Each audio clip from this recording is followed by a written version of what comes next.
a lot of brands come to us in a bit of a panic sometimes, and they're like, I need to drive engagement on social, I need to generate leads, I need to do this really fast. And their perception of influencer marketing is that of working with the Kardashians, right? Where you see, hey, this, come by Taco Bell, get some great tacos, #ad, right? That's not what we're talking about here.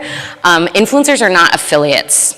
And there are opportunities in some cases, and there are some influencers that do affiliate marketing, but at the crux of it, that's not how it works, exactly. So, saying generate some leads for us and you'll get this much money doesn't work very well, but it's something that people I think are very interested in because they don't have maybe an in-depth understanding of how to work with these influencers.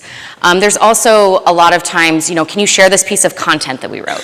We didn't ask you to be a part of it, you're not included in it, but can you share it for us, for our brand? And this is all part of that shouting things out into the social atmosphere, right?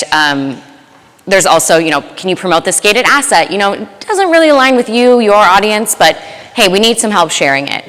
Or, it'd be really great for you if you had our CEO on your podcast, right? So I think it can be very tempting to do things like this, but is this how you would approach any other aspect of your content marketing? Probably not, right? So you need to be thoughtful about how you're doing this. So instead, find the different ways to collaborate with influencers. It could be implementing an always-on program where you're consistently working with a smaller group of influencers to co-create content, to have them speak at events, to collaborate in a number of different ways.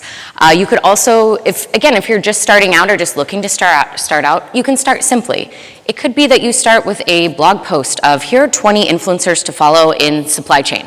Right? These are experts that you need to follow, that you need to be paying attention to, and it could be sourcing short quotes. You don't have to go big to get started, you just have to be thoughtful about how you're doing it.